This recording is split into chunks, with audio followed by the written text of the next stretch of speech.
This podcast is brought to you by Asus ProArt Displays. Expertly crafted for photographers, vloggers, and cinematographers alike, ProArt monitors deliver industry-leading hardware, unparalleled color accuracy, diverse connectivity choices, and the renowned stability of Asus. From a small island girl, I never thought that I'll be here doing all these things. As a photographer, I feel it's my responsibility to give my clients that safe space to be themselves, because I'm not working with models. I wanted to create pictures that has an impact not in the family but also in the society. I would always tell my friends that with Fuji, the 52mm lens, no, it gives that delicious output. It's literally delicious because when you look at it, it's so, the bokeh is so buttery.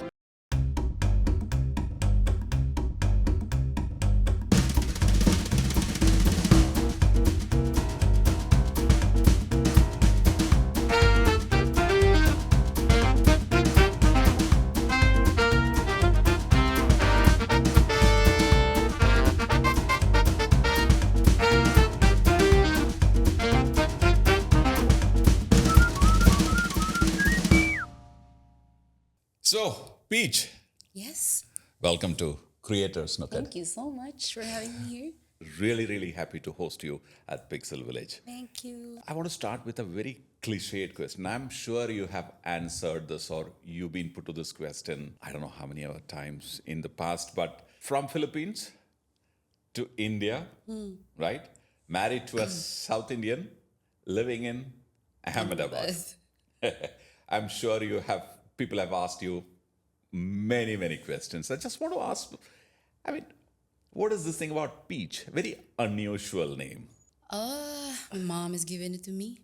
That was your real name? Yeah, Peach is basically my nickname, and my original name is Gerald May. I think not a lot of people know that, and so my name, and then my Now you know. yes, and what do you call this? A lot of clients would sometimes ask me when who is this person we are paying? Yeah. Or who is this? Who is Gerald May? So I said that's only me. But a lot of people know me only as Peach. That has been my nickname ever since college. Also, nobody knows. My classmate doesn't know my name as As Gerald May. But Gerald yeah, May. but it's been just Peach for a really long time now, and then I've kept that as a screen name. They would say it. Yeah. But wonderful. yes. But I remember you saying that it was Peaches first and Yes, it was Peaches first, and then Zuckerberg is responsible. yeah, Mark, you're to blame for this, but because when I put it in Facebook, Facebook doesn't accept Peaches, so I have to deal with Peach, and that's it. And that has been my name even when I started the business. Also, photos by Peach, so it's been just like that for many years now, and yeah, I've carried. So when you say many years, how many years? In the creative business, it's been 10, No, 11 years. in India. Oh, in India, it's technically 12 years. Okay. Yeah, I've been here for 12 years. We moved here in 2012. Okay. Yeah. And And you got married there. You had a traditional Indian wedding. so my husband, no, we had a church wedding here in Ahmedabad. It was very small, 15 people. Okay. Yeah, and then but we didn't get married in Philippines like that. It was just here in India that we did. We did a paper signing there though. This is required. Yeah, Because yeah. it's required It for required, your yeah, passports and stuff. yes. I understand. And we got married here, very small wedding, and yeah, and then we moved here in 2012. And were you a photographer at that time? Yeah, so I was working in the bank. I was an investment banker. Wow. I came across photography sometime in 2008. I think that was the rise of the digital cameras. Exactly. Back No, then. it was probably the rise of 2008 was rise of wedding photography as a very popular. Yes. Digital photography happened late 1900s, 2000 it became popular. Got it. Mid 2000s, the small format digital cameras became more popular. Got it, 2008, 9, wedding Yes, the photography wedding took is off. really yeah. So I was working in the bank, and then some of my office mates, they are one of them I know whose work I really like. He was working as a wedding photographer on weekends or whenever he has trips and there's a wedding, then he would take that. And I was so inspired by his work. So of course, because you're in a bank and they started this photography club, and a lot of a lot of us would buy digital cameras. If it's investment banking, a lot of money is there, right? Bonuses and all that. So I know. a lot of us have bought cameras, and it started from there. And then I left the job, and I was looking for 2 months. I don't want to work. I told myself I needed a break because banking is a very, very stressful work, took a toll on my health. That's where my journey in wedding photography started. During those 2 months break, where I approached this guy who's also from the same company, who's doing weddings and whose work I really, really love. And I asked him, like, hey, I wanna shoot weddings. I actually hated weddings. Okay. I hated it. But I liked his work. Oh, And I really loved his work, and I approached him. Can I work for you as an assistant or something like that, while looking for a corporate job? And he said, yes, you can come. We're looking actually for a lady photographer. And I started, it's been 15 years. February 14, I remember. That's my first exposure to weddings. wow. Yeah, yeah. So that's how it started for me. Wonderful. Another cliche question. From Philippines to India, how was it like the early years? Early years? Yeah. I think it was a mix of, it's a lot of things going on, somebody, because coming to India, I think the culture I'm not really familiar with, and moving, packing your life away and moving to a different country is a lot. So I didn't really struggle as such when it comes to basic things like food. And I adjusted more of the outside, in the outside part, like how to socialize, getting work. But when it comes to family, it was easy. But outside, it was a little challenging for me, especially when it comes to work. Like looking for work, moving to Ahmedabad is a different thing altogether, because there's no corporate Exposure. or there's no, at that point in time. You're talking about 11 years 2000, back. yeah. So these banks doesn't really exist there, and so that's where my husband and I decided that I think we should just do something else. And he was telling me, why don't you go into weddings? Why don't you go? So I said, it's very difficult to get into the wedding industry. I felt, because first of all, we don't know anybody there. My husband is from Bombay, born and brought up in Bombay, and very few friends, And then he said, let's just try. I said, DK, first I want to see how it is. So we went to wedding fair, and we saw how it is, there were photographers there. They gave us some disc, and I checked the work, and it's like, okay, it's possible. But I think I underestimated the wedding industry. How to shoot the weddings here is it's very different from white weddings. White weddings, I can close my eyes, but here Indian weddings, like all your senses are open till you get exhausted. So that's how it was for me. Wow. Okay. I mean, we've had this conversation, but for the benefit of our viewers, I would like you to tell them how you would, work towards your first job, and how you manifested those initial jobs, and you wanted to work with us. Well, can you explain it to? So- and also, that's a big takeaway for me. I'm sure it'll be for our viewers too. Beginner's luck. So there's a twist to it in the end. But when I started family photography back in 2013 in Ahmedabad specifically, it was very few of us, maybe two or three. I never had the intention to do any studio, so I just want to do at home and all that stuff. So when I did, I think people found it to be very different and interesting, my approach. So I initially started planning for this within 15 days after I gave birth, because I know what postpartum can do to you, so I wanted to avoid that. So I told my husband that I need to do something, but since I'm resting for 40 days, might as well utilize that time or maximize that time to build something, And I was, of course, my mind is very fresh. I'm very excited. So everything, I prepared a Gantt chart where I have a list of everything. Like on this day, I have to figure out the font color of my logo. On this day, I have to figure out how I am going to market these things, So it started from there, and then I approached what do you call this? I approached somebody from in Ahmedabad. There's this lady who does prenatal classes, Okay. and because my husband and I don't know anybody, we are not connected much into the with parents So because then, how did you land in Ahmedabad. Ahmedabad? How did you decide that Ahmedabad is going to be your place? That's where you're going to settle down. My father-in-law was stationed there. He was working there, and I think there was a conversation that we wanted to see first how Ahmedabad is gonna treat us and all that stuff. But Dad was there, and we thought that maybe. And that time Ahmedabad, it was just progress. It was just developing, and we thought it's a good. And it was really laid back. I like it. I love Ahmedabad actually, and but then Praveen and I have also considered like going to Bombay because of my work experience and his also, and then going to Bangalore or going to Delhi. But then we realized that to start a family in an unfamiliar country, for me at least, I don't think I'm gonna. I think Ahmedabad is the best place. So we decided that we're just gonna go there, and we saw starting that business was very, very. We thought of it, but there was no. We were not really thinking that. Oh, I never expected it to really last this long. It's been 10 years. Last year I hit my 10-year milestone in the industry, and never thought that it's gonna bring us here.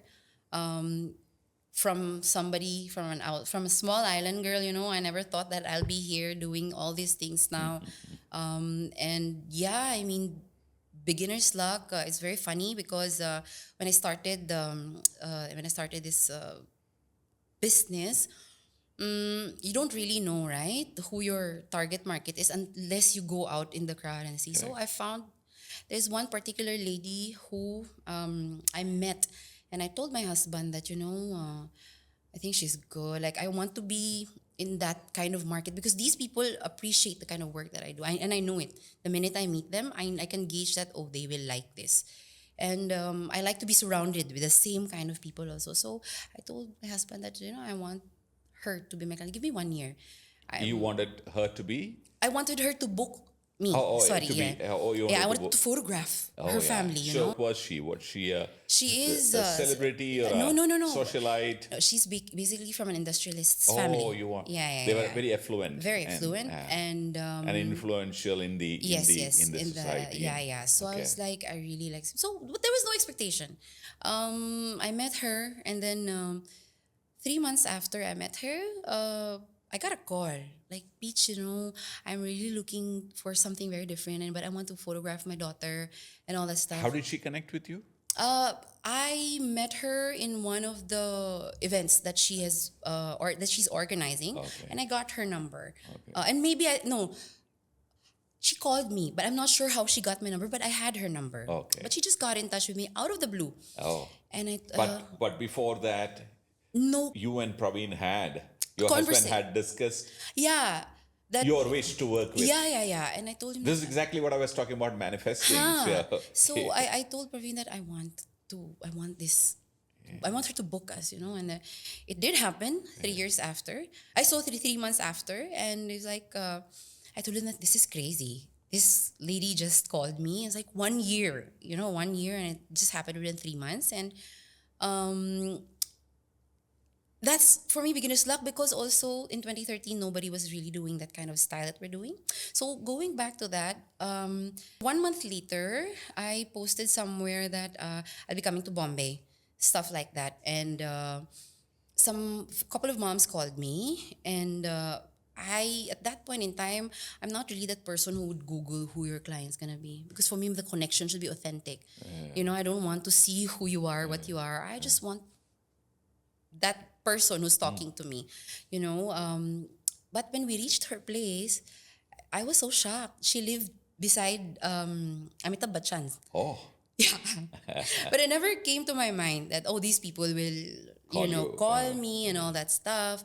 Unfortunately, I went back to Philippines for a few months, for 8 months. During the peak, it was not even 6 months for me that I started the business. Okay. I went back to Philippines. I had to visit because I just gave birth at that time. Went back, and when I came back after 8 months, that I felt the change, because after 8 months I realized that, oh my God, when I went back down, there's so many photographers have started doing the same stuff. Where will I go? How will I do this? That was in 2015. So that's what happened in 2016, where I went into a creative rut, because I felt like, oh my God, I lost that chance. That I wish I didn't go home. You wanted a certain kind of work, you got it, you got that thing called the beginner's luck, but Yes, that break broke your run. yes, Yeah, the flow, the flow. because I went home.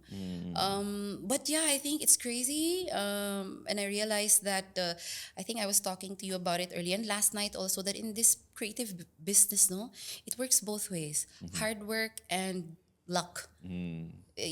I think when you start into a creative industry, you either have to.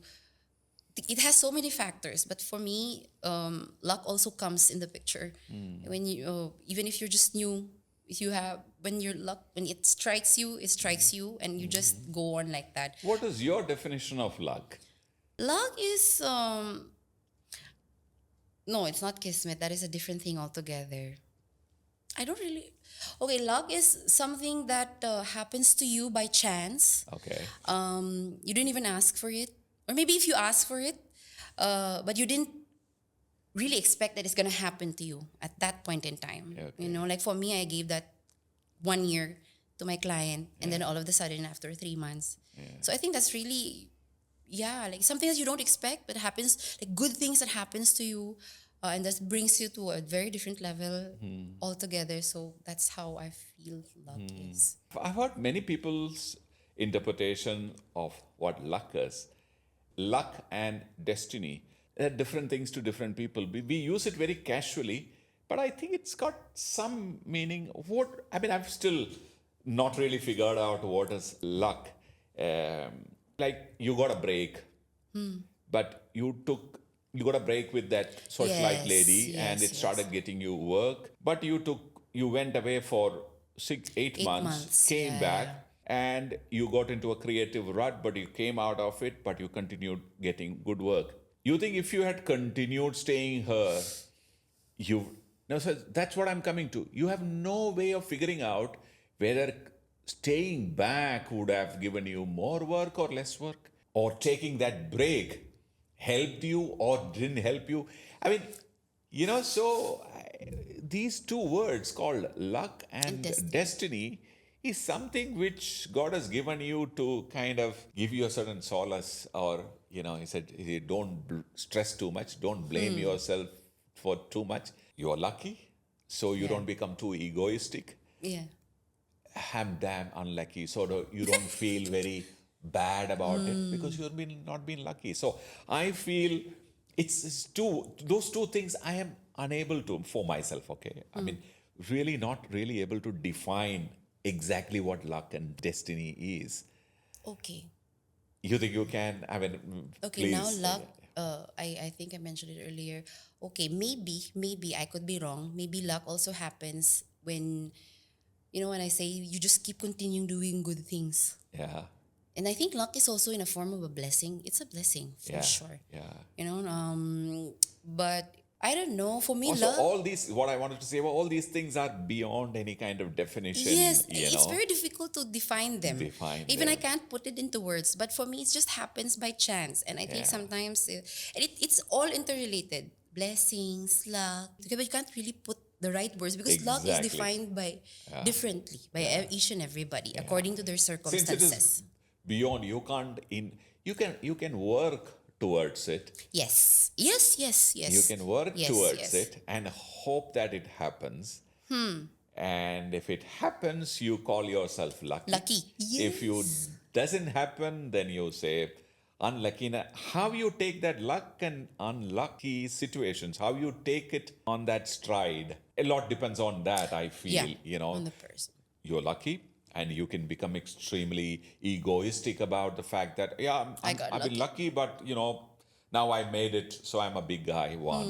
Or unlucky, and you can go into a shell thinking that, yeah, I mean, I'm unlucky, and but I think the trick is in continuing, It is. doing that work and take it in that stride. I think is the Yeah, right yeah. attitude to life, I suppose. And you've done that. I think it's different thing to different people, and this is what I feel. I'm still looking for a Answer? proper definition for those two words. I know. I think Yeah, it's different for all of us, you yeah, know.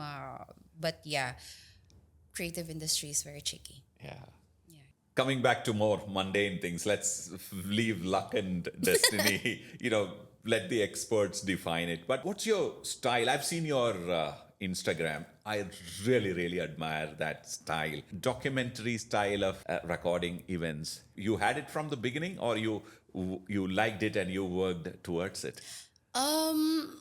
So initially, when I was planning the business, initially I thought, okay, I want to have props and all that stuff. But the thing with what we do, as you continue on, you realize you feel it. That's not working for you, and actually, it's not what you want. So I was very, I'm very, what do you call this? I always lean towards something in every family that I shoot. I'm always looking for, those as families. No, we are so, especially as parents, we're very busy. There are certain things, small gestures that sometimes very impacts us a lot, but we don't really small things, a simple touch on the face, when you kiss your children. Kissing the cheeks is one thing, but there's sometimes this kind of kiss in your children that's just, when you look at it, like, oh my god, so The intensity and the emotion. yeah. So for me, my approach to family is, I'm always looking for the reality of how it is when nobody's around, how you are really. I'm trying to just really humanize families, because it's when you say that you're a documentary photographer, first thing that'll come on my mind is news, okay, or let's say street photography or something. And you incorporate, and when you say family photography, it's always the straight portraiture and all that stuff. So the more that I've been doing family photography in the early years, I realized that I always like to see, I feel so different when I see parents interacting with their children or anybody from that family. The moment that I just press that shutter and I look in, I don't normally review my work. I Okay. never do, because family, I want it to be so spontaneous, and I don't direct. Not all the time. But sometimes I just see that when I look, like, oh my God, this is different. It hits you very, very differently. And maybe because I personally also, I feel so many things. I feel a lot. It's a blessing and a curse at the same time, but I feel a lot of things. So when I go and document families or anything, even events, anything for that matter, I really have to put myself there, like as a part of that family. And that gives me that feeling that I can give back to them that safe space. I need, as a photographer, I feel it's my responsibility to give my clients that safe space to be themselves, because I'm not working with models. I'm not working with people who are so used to be in front of the camera. I'm working with families. I'm stepping into a space where, for me, a house is a very intimate space. It's a place where a lot of conversations happen, a lot of things happen that you don't really put out there outside your home, right? So for me to be able to come and just give them that space to be comfortable is a huge role. So you document it without intruding into their. Yes, I don't want to get into their space, but I give them space to be comfortable enough to show me who they really are. So I approach it that way. And in my pictures, I'm really, really looking for connection and intensity and movement, because they say, there's this song, if a picture paints 1,000 words, then why can't I paint you? So for me, pictures, movement is everything. The how the touch, for me, in one picture, I can see if the touch is fake. Oh, There's a softness in a picture that you can easily see wow. and I try to capture that. How do you decide that moment? I mean, that so-called decisive moment. How do you decide? It comes from. You have any It's certain trick or any no, I rules? just really observe. I just really observe. So most of the time when I go in a shoot, I keep a conversation coming, and then I put that conversation within the family, how they are and all that stuff. But the decision part comes from here. As a parent, because I photograph in a mother's perspective, in a parent's perspective, and I think, and even with weddings, I would photograph in a way that I wanted to be photographed and captured if I was there on the opposite side. What are the things that I really love? So I decide on that. Like, for example, if the mom starts caressing the face, or when the husband starts kissing the, very randomly, I would just look, we're on a break. It happens all the time on a break, and they're having moments discussing and stuff, and they'll have this moment that they won't even show in the camera. I'll be there, I'll catch them, and I'll take that picture. So that decision comes from here, and in that mindset that I'm photographing from a perspective of a parent. I'm photographing from a perspective of a human. And I'm also photographing from a perspective of what is it that makes a picture so beautiful and powerful? Will I feel something when I look at it? How would I feel? So for example, pictures with intense emotions, right? Like I said, I think we had discussed earlier that in a moment, there are three parts: the pre, the moment itself, and the post. So a lot of us, those who are photographers in our era, who have, like now the cameras are like, when you shoot, like it's a grrr. Yeah. That's how you capture a moment now. That is the easy part. But as a photographer, how do you, like that decision to make, and when you sit in that picture, and when you sit to choose that picture, you also make that decision that this is the right time, because you see that intensity. But it all falls here. I can't even teach it. You have to really feel that. Absolutely. It's something that it's very difficult to teach. So you say before, during, and after. So That high point is what. yeah, so you have to pick that high point. And for me, it's just how do you decide on that? Also, you have to open all your senses. Yeah, you need to feel it. You have to, yeah. So, like you said, you're in their space without being an intruder. Sit there quietly, observe it, be one of them, Yes. soak it in, then wait Yes. for that moment to happen. So Yes. you before, during, and after. Yes. Wow. And it's evident, I think, in the pictures that I took. Like it is when a child is crying, you know that it's the height, it's the most painful cry. Because evident in the picture. There are pictures where the kids are crying, but it's like, you will know it, you will feel it. Like this is so painful, or like You're Yeah. talking about the birth pictures. it's my favorite. I love birth. Yeah.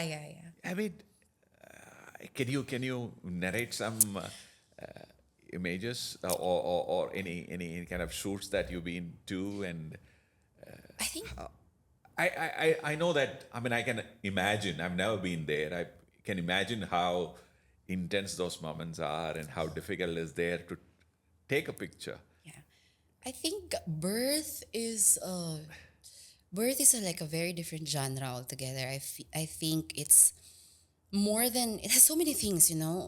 First of all, birth is not something that a lot of people would want to be photographed, because it's a very vulnerable and very intimate time, especially with the mom and the parents and the family. It's not like weddings where everyone is out with their feelings. Everybody is just so beautiful, but you're taking the real moments too. But how do you deal with birth? Birth is like, I think there's very different ethics when it comes to shooting birth. You're stepping in a very vulnerable space. You're stepping in a very sensitive. You're working with very sensitive people who and what do you call this? I came across birth at the time where I was going through a creative rut. Oh. Yeah, so I was looking for. That was a time where, what they say, imposter syndrome. Am I right? Last night we had a conversation about imposter syndrome. We all have different, like luck. We all have different interpretation of imposter syndrome. But I've gone through a phase like I was doubting myself too, and I was comparing like, okay, wow, studio is really good, but I just can't do it. So what should I do? So I started.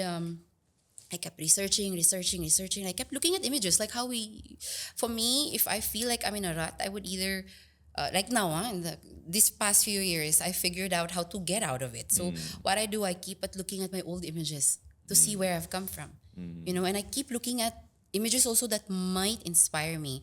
So with birth, So when you say creative rut, meaning a kind of a mental block you're referring to, yeah, a place where you think that you become stagnant not just creatively stagnant. For me, the creative rut that I felt was I was like in that deep dark hole. Like I don't know what to do. I don't know how to move forward creatively. Plus also the factor that we're doing business, right? You have to run your business.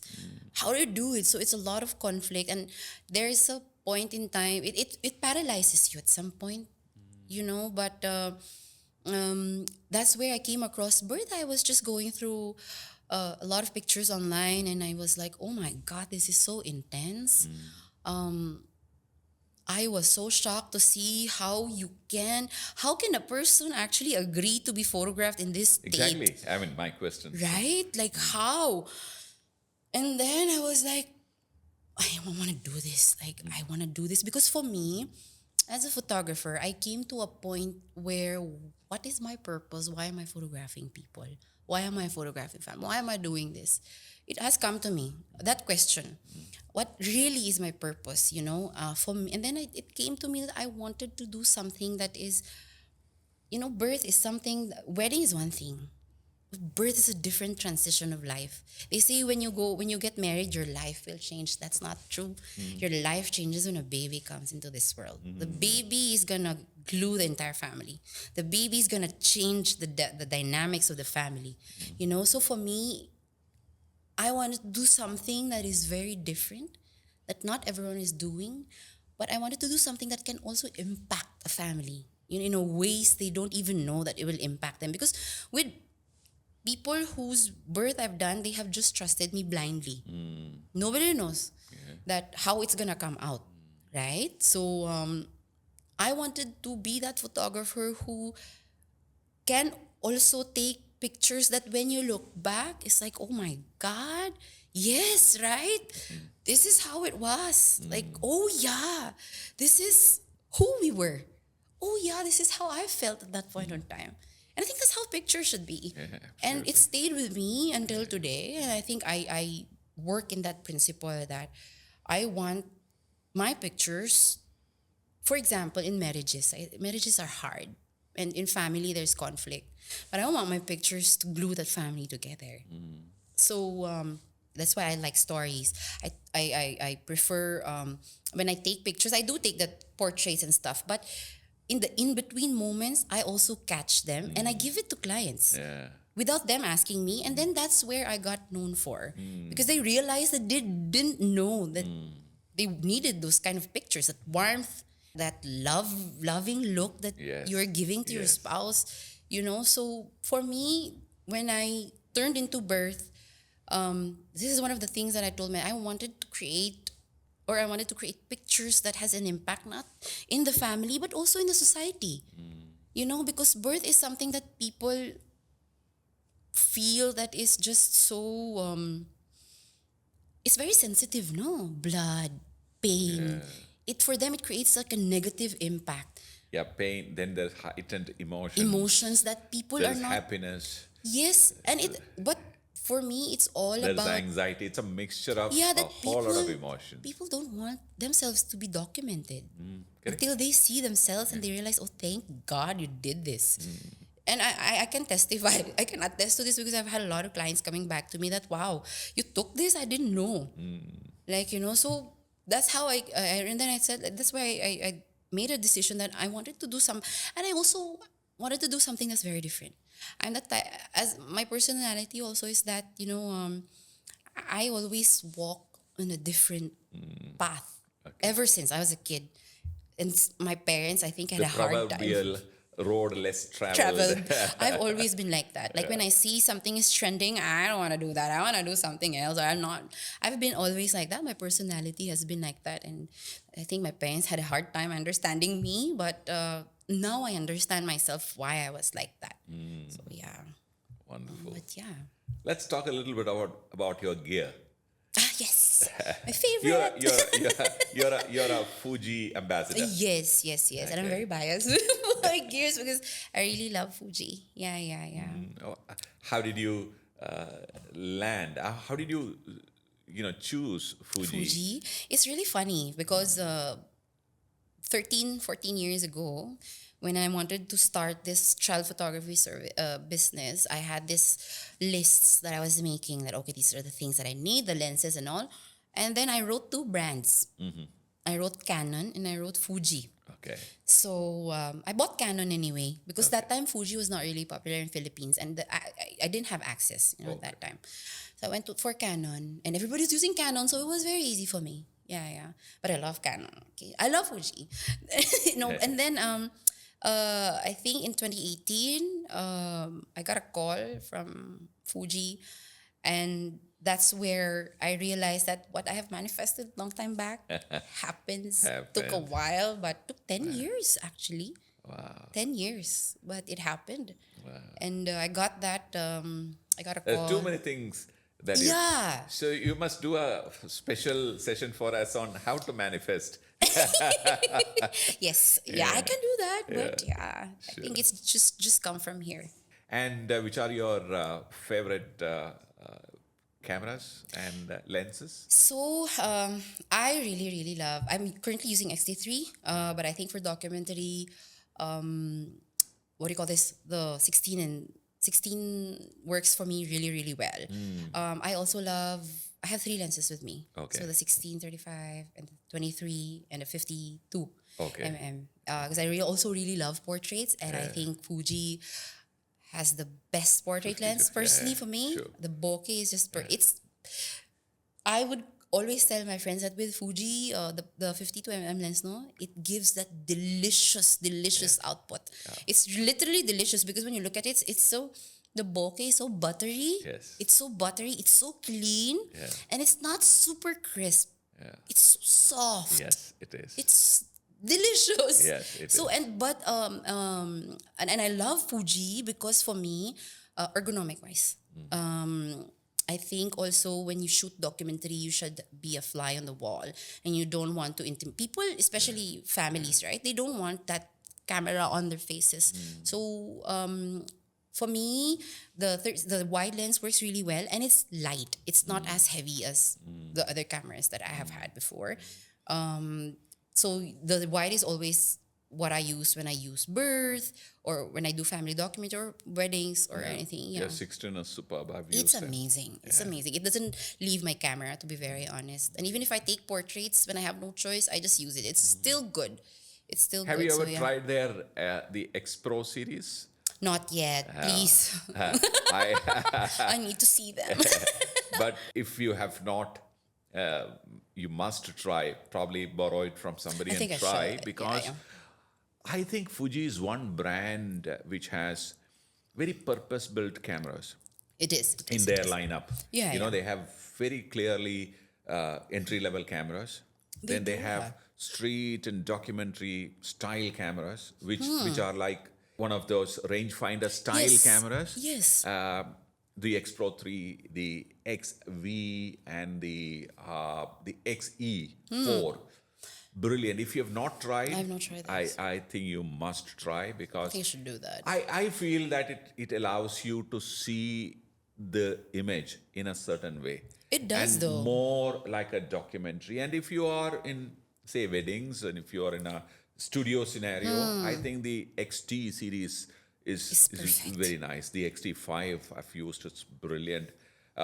So is there XH, the new one. If you're a hybrid shooter, the video out of that XH is, then of course, then you have the GFX. The GFXs. Yeah, I've used the entire lineup of products. And the interesting thing is, quality is not compromised anywhere. Not They at use all. the similar, Not at they use the same sensor and processor throughout, Entry level hai bolke, they don't compromise anywhere. There'll compromise. be one or two features missing, but it's very purpose built. So that's something which I really like about Fuji. Yeah. So if you have not tried your documentary style, please let me know. It'll I will be do an that. interesting Yes, thing for yes, me yes, because if you try the X Pro 3. The X Pro 4 is due anytime. You must try with your 16, especially 16 and I the think I have to do 23. that. Yeah. You're going to definitely enjoy it. And I need to upgrade my camera now. It's been 5 years. Yeah. So try doing this probably, and let me know. I and, will. And this is style that you have, like I said, did that style did you always have that style, or you kind of worked your way, or did you refer to, or you wanted to look like somebody? I mean, how did you reach to that? Because now I see a very well developed style in your photography, which is well, with all respect to the wedding photographers, the wedding photography images all look very similar. You know, the most successful ones have established their style. You know, in your case, in your documentary style, I'm not trying to flatter you, but it's definitely there is a style. And did you Yeah. did it evolve over a period of time, or you knew that that's where you're going? I think I knew. Because that guy, Ollie, who mentored me, whom I worked for, The in the Filipino Philippines, photographer. initially, when I was just looking at his, I told you, that he doesn't publish a lot of his candids, but his candids are like the best, on point, perfect, but he doesn't publish it a lot. So that, for me, it was also a feeling. That's how I felt so good about it. But I think I just evolved. I think my style as a documentary photographer came from a place of knowing what I am looking for in the picture, and it came from a place of knowing and understanding that my work. See, they say that when you look at the photograph, you come to know who the person is. Yes. You can easily get to know them even by just looking. You're talking about the photographer. The artist behind, the person behind the photo. So that's where I currently, in the digital world, that difference has kind of more or less disappeared, because it's very easy. See, in the olden days, I mean, I come from a film era, and I could actually look at a photograph and say who may have shot it, because each photographer had his own choice film, a kind of lens, and a processing style and a printing style. Yes. Which now is easily duplicatable because in the digital Exactly. domain. So I will say that creating a individual style in the digital world is very difficult. It Because is. the digital camera is also a photocopying machine. It is. I mean, you can see something and you can try, okay, that's a little... I can copy I this. can, Yes, I can go and easily. recreate something to a high degree of accuracy, and you can make it look like your inspiration.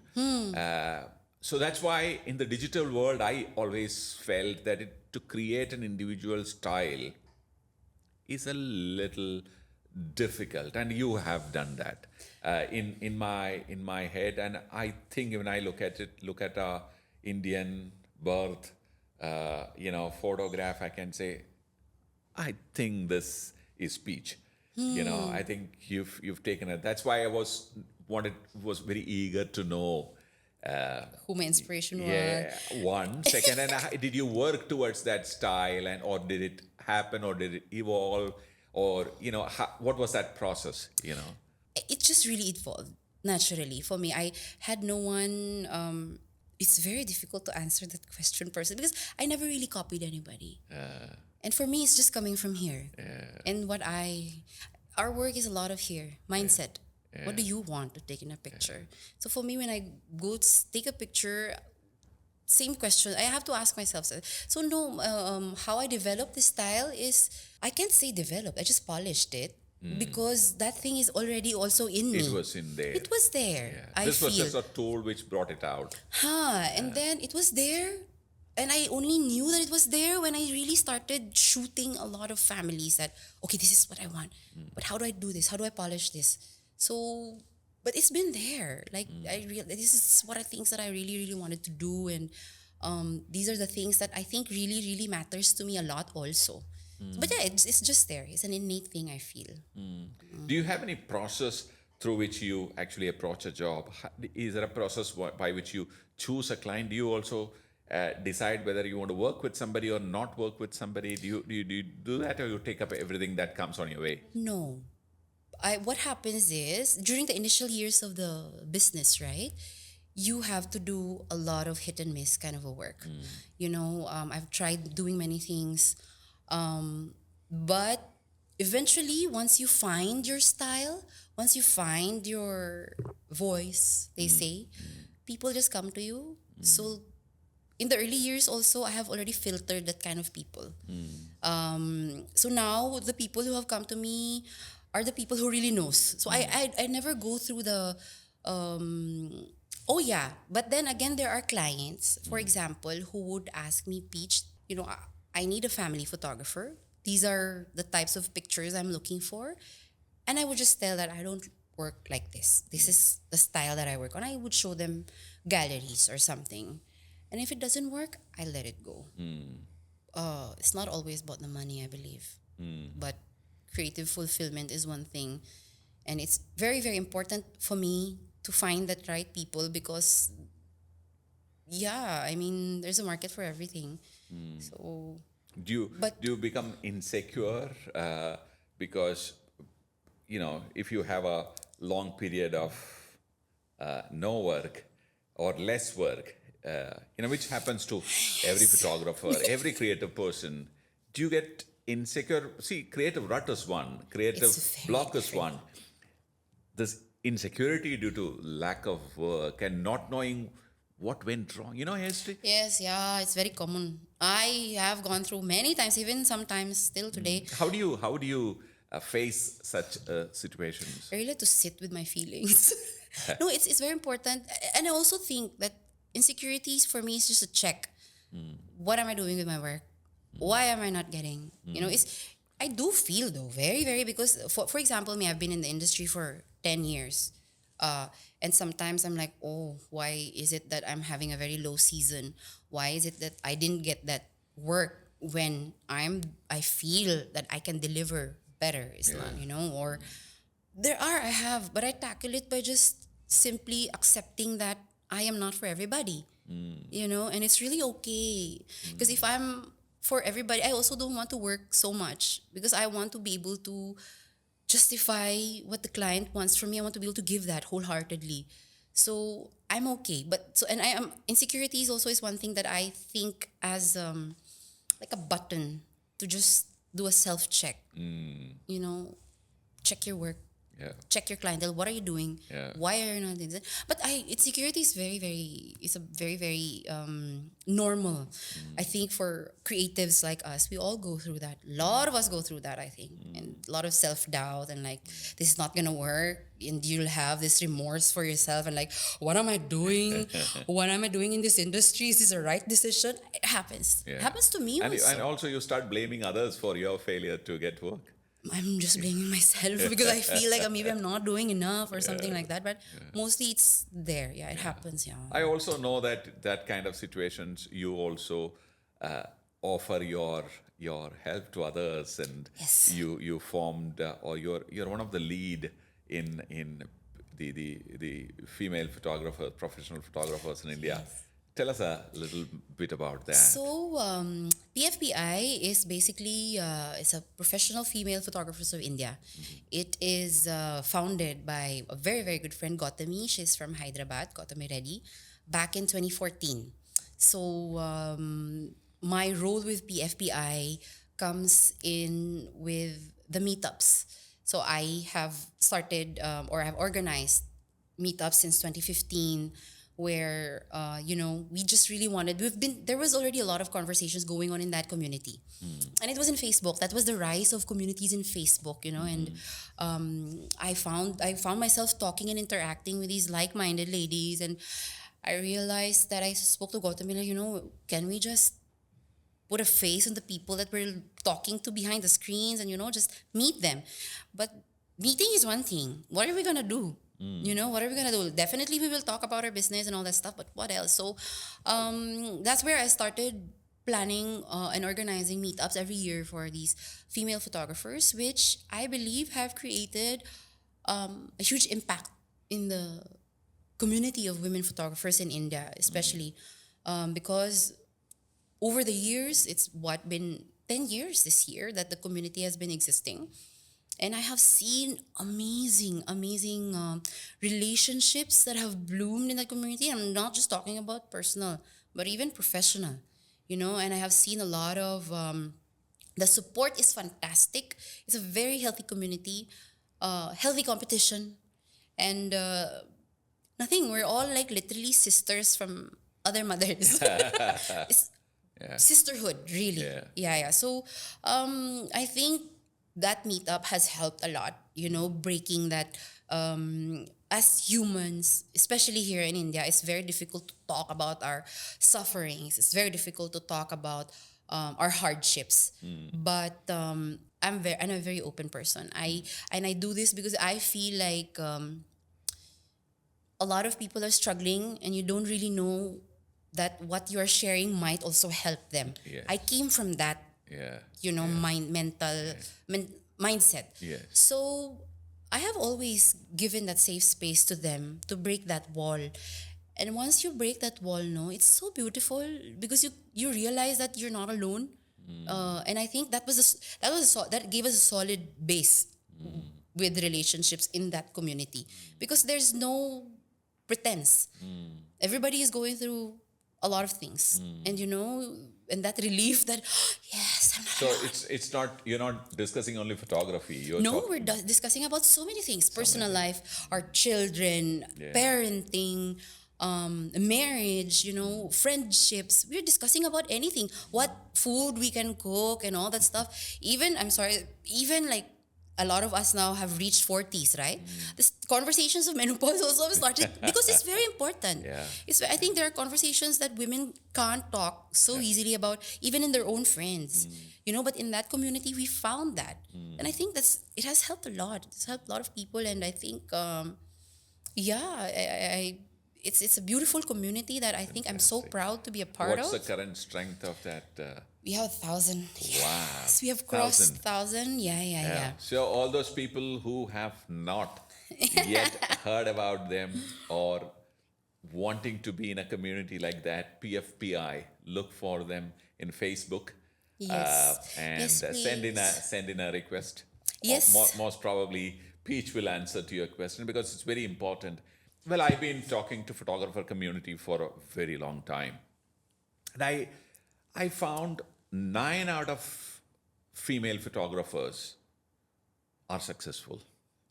Okay, I can be wrong, but my interactions tells me that I'm not wrong. With that being the success rate, and 90% being the success rate, I still don't see enough female photographers coming out, creating, you know, well, in forget Pixel Village YouTube channel and where the female participation is like a small, minuscule. I am telling, probably they don't like gray-haired old men. That can be one reason. But even in workshops, when you conduct, and there are about 150 people, there are only one, Lady. women. So what do you think can be a reason? I mean, or they believe only in PFPI and they gotta, No, I think we have to just give women enough space to express themselves. And this is a very difficult conversation, but the reality is women really need that acknowledgement. They really need that space to be able to, and chance to showcase what is there, because India is full of talent. I am exactly. amazed. That's exactly Crazy. what I'm driving Crazy.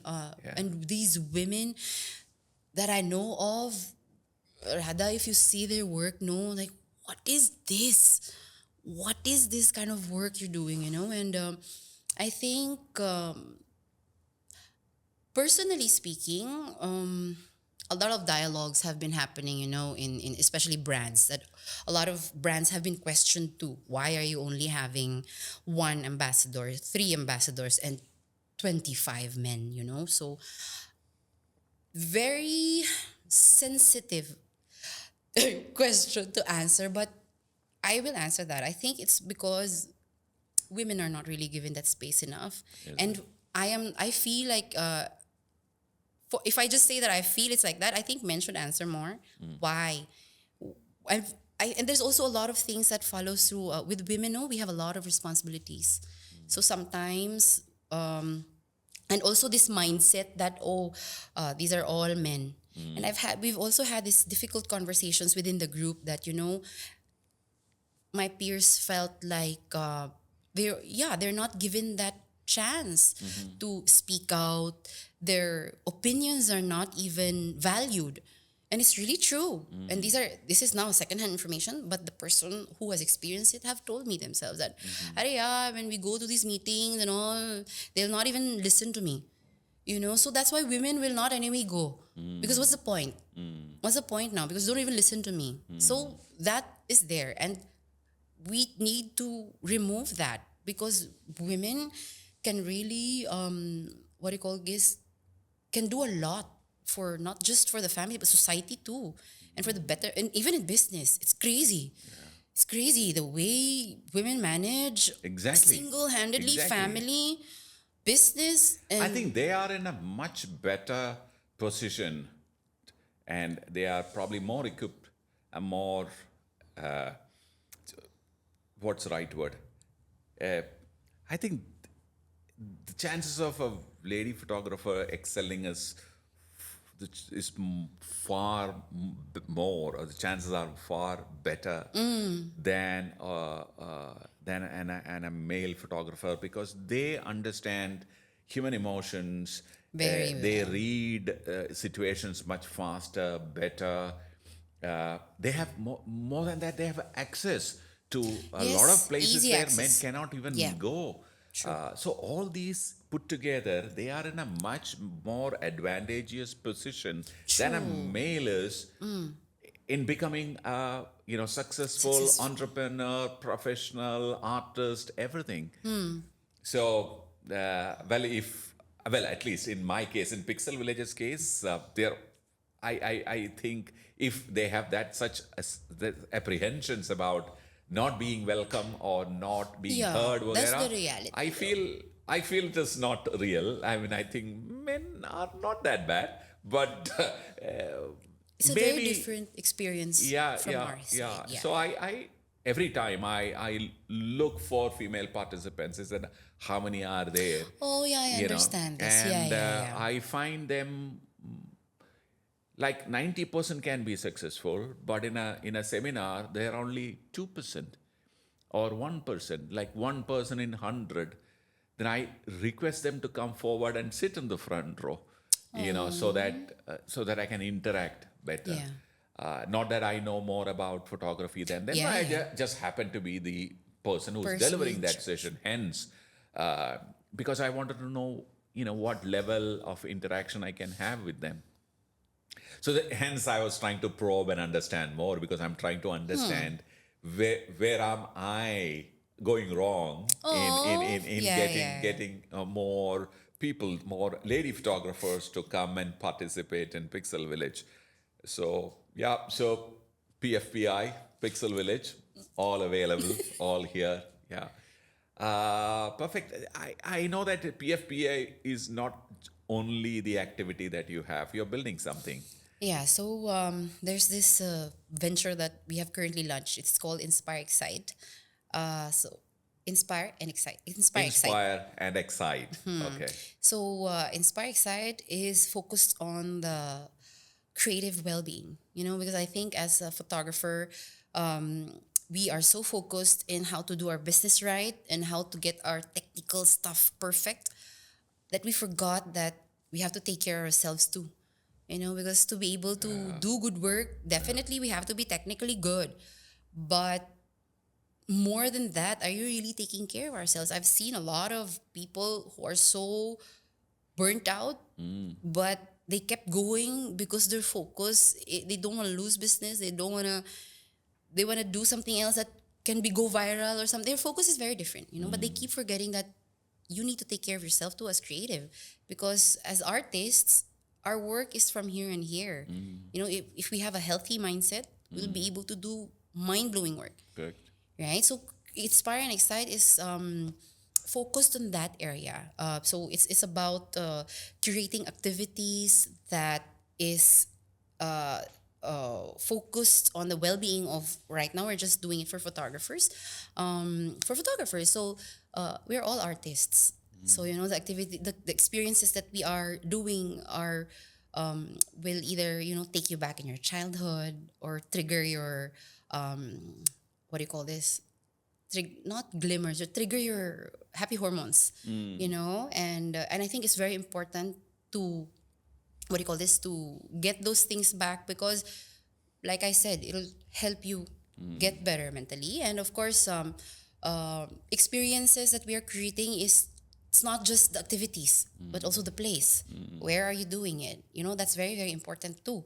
And how are you gonna execute it is also one thing. Yeah, there's right? more to life than just the F number and the shutter stop and the Yes, ASA, because yes. in order to handle it properly, you need to have these equipments Yes, in order. in order. Yeah, and I feel we are not really taking care so much of ourselves, because right now we live in a world where everything should be fast, even your success. Like everything, I have to go viral. I want to make something that's very viral. You're being judged every Yeah. And sometimes we are just hard on ourselves. Exactly. I think artists are very much prone to that you're hammering yourself too much. So Inspire and Excite is basically for photographers who are going through creative rut. Again, female photographers only? No, it's open to open. all. Yeah, It's yeah, open. it's open to all. And why I have open to all, I wanted to share that is because my experience with PFPI during the event, right? And I've seen this many years. I've posted a picture, in fact, about it, because there's an activity going on here. Ladies are just there doing whatever, and I'm standing here. And as an organizer, it hits very differently. For me, it's like a magic unfolding right before your eyes, because you see a moment of unity and beautiful relationship and just having fun being yourself, and just that a lot of people don't really know that they need it, or don't really know that. For me as an organizer, it just hits very differently, because I have a very different thought process. You're the one planning, it's very different for you. But once you're there in that event and you see everybody having fun, just having a blast, and it's not just the fun part, it's a healthy fun, and very meaningful also. And I was like, oh, this is it, I've done my job. But I realized that I think I am doing an injustice to the community if I just do this with the females, with the women. I think everybody should experience that magic too that I have, or the people who have come in the event that we do. Men also go PFPI. through menopause. I know, andropause. I've seen. So I think it's really important to have that. To have a break with your friends is different. To have a break with family is also different. But just to have that break for yourself, creative break, I think it's really helpful. And this is coming from this confidence is coming from the feedback that I got from so many women who have attended the retreat. And I said, like, I also want to do it, but I want to open it to men, or the entire industry. So yeah, we're getting there slowly. Wonderful. Yeah, You're also a mother. I'm a mother. You're a wife. I'm a an homeschooling mom. artist. Yeah. Crazy. An Yeah. artist.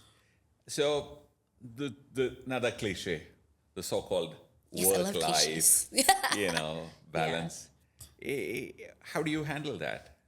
I don't believe in work-life balance. I don't think it doesn't exist ever. How I just thread to all these things. A lot of them PFP are actually asking me, like, how do you do this? Because planning an event is a huge thing, and at the same time I'm shooting. Same time I have to do some work at home. So my how I work is like, one day I'm wearing my mommy hat, other day I'm wearing my artist hat, next day I'm wearing my business hat. You have to just choose what you want to prioritize every day. You can't do like, today I'm going for in the morning I'm doing this for my kid, then then the afternoon. I think it's very exhausting because we all have I have a switch in my brain, by the way, which I've told all these ladies that, if you're an artist, or for if you're working, I should apply to everybody that you need to have a switch in your brain. You know that once you step inside a working space, you have to leave all those behind. Absolutely. Whatever it is at home, So I forget my home number.